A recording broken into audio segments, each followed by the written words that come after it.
We wish that game last night was an April Fool's joke, as the Habs just get completely outclassed by the Hurricanes. To compound on that, David Savard is out for the season. But on a brighter note, we have some awesome Habs prospect updates, including Emil Heineman lighting the lamp in Laval. We're going to be getting into all that on this edition of Habs Digest. Hello, bonjour, ahoy, and welcome to today's news edition of Habs Digest. I'm your host, Josh Gosse, alongside my co-host, Jesse Poirier. And you guys have been hitting subscribe like crazy recently. We are this close to 5,000 subs. We're well over 4,500 now, so keep hitting that button. If you're hearing this every day and you haven't hit it yet, do it now. We'd really appreciate it as we get into the news. Just a quick breakdown on last night's game. There was no game reaction right after the game. There was some scheduling conflicts, but mostly we just didn't really want to talk about it. The Habs get absolutely embarrassed on April Fool's Day by the Carolina Hurricanes in what was the worst shot differential in a home game in franchise history. They were outshot 50-14. Of course, they lost the game 3-0. Jesse, were there really any bright spots in this game? Because to me, other than maybe Sam Montembeault, this team just this is just one of those stinkers near the end of the season. Well, that's just it, Josh. You know, when you're allowing 50 shots on goal, that pretty much says it all. You can't really expect to win too many games like that.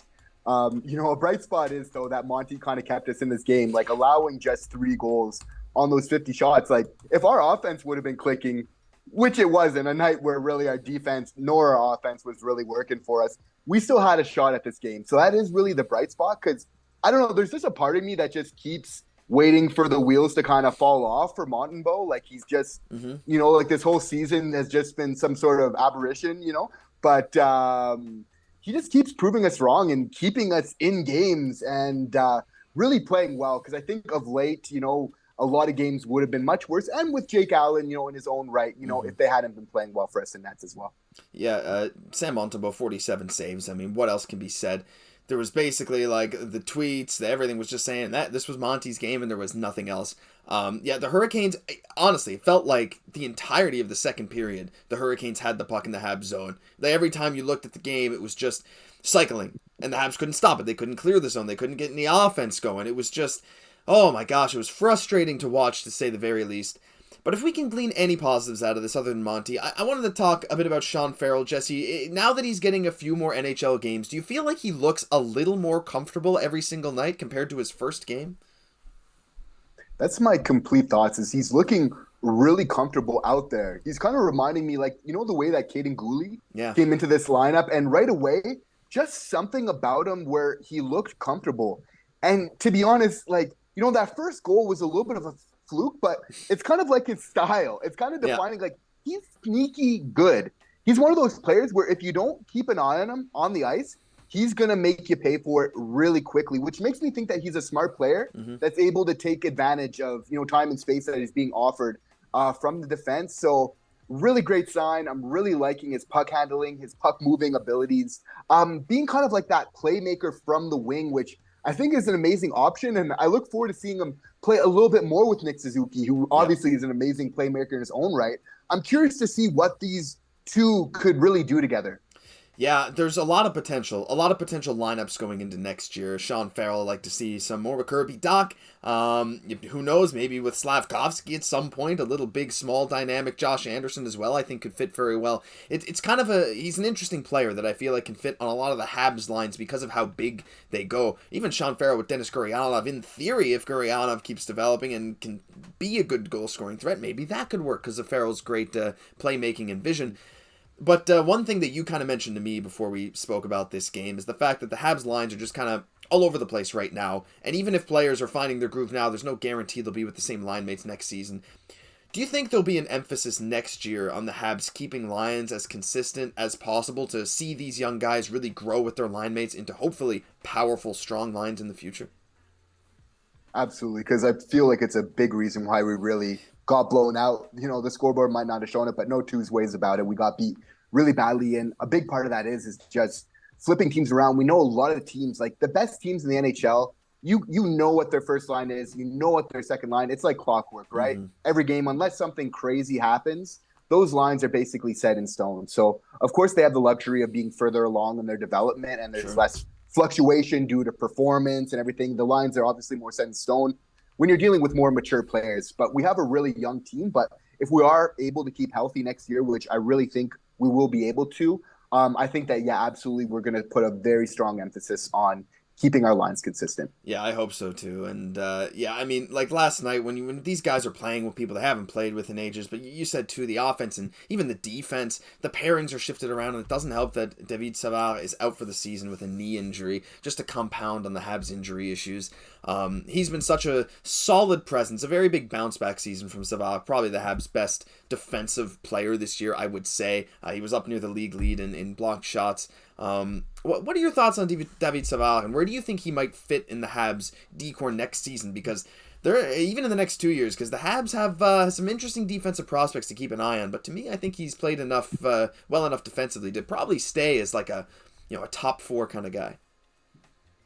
I think he's a really important part of this team, and I think the proof's in the pudding, Josh, to be honest. It showed last night in the game when we're missing him. Chris Weidman, who's kind of coming in his place, obviously didn't have a very strong effort and everything else. But he's been a really great revelation as well this year, and maybe a player that we haven't talked about enough for just how low-key good he has been. Because, Josh, I got to tell you, he's completely changed my thoughts on him this year, kind of like Montembeault. Last year, if you would have asked me around the same time, I'm saying, yeah, we got to get rid of David Savard, and we definitely got to get rid of Samuel Montembeault as well. Where now these are obviously both players I want to keep. Definitely Montembeault. I'd love to get another tandem with him. Definitely see a possibility of that in the offseason. And David Savard as well. Like, not just for his strong play, but again, just being a veteran on the ice. Something that we need that's so important. Just that stable force as well. He's been putting his body on the line all year. Getting respect from fans and teammates alike. So I've been a really big fan of him this year. Yeah, me too. Maybe sometimes wish he was a little bit faster on his feet, but hey, with the amount of block shots and the defensive presence cannot be ignored. He's no fun enough. Yeah, there you go. Right, he's. But no, you're right. He brings so much good to this team. So hopefully he'll be back next year healthy. The last thing we kind of want to talk about is a bit like Emil Heineman, first of all, but also some other Habs prospects. Emil Heineman, if you guys haven't been noticing, he is lighting it up for Laval. He is on fire. The guy has 6 goals in his first 6 games in Laval. And remember, we've talked about him a bit recently. He was a toss-in a Habs trade. The Tyler Toffoli trade, just kind of like a prospect. And people were saying he probably won't even pan out at the NHL level. But Emil Heineman has looked like an actual force with a rocket of a shot. I guess a pun not really intended, kind of intended. This guy's been doing some insane things. Jesse, have you been? I assume you've been impressed with him, but does anything stand out to you about Emil Heineman? Because to me, that shot is almost unexpectedly good. Yeah, like he's got a great wrister. I did see signs of that though in the preseason, and that for me was kind of that big thing. But what I really like is that he's doing it when it really matters most. And definitely, I know the first rounder was the big prize of that trade.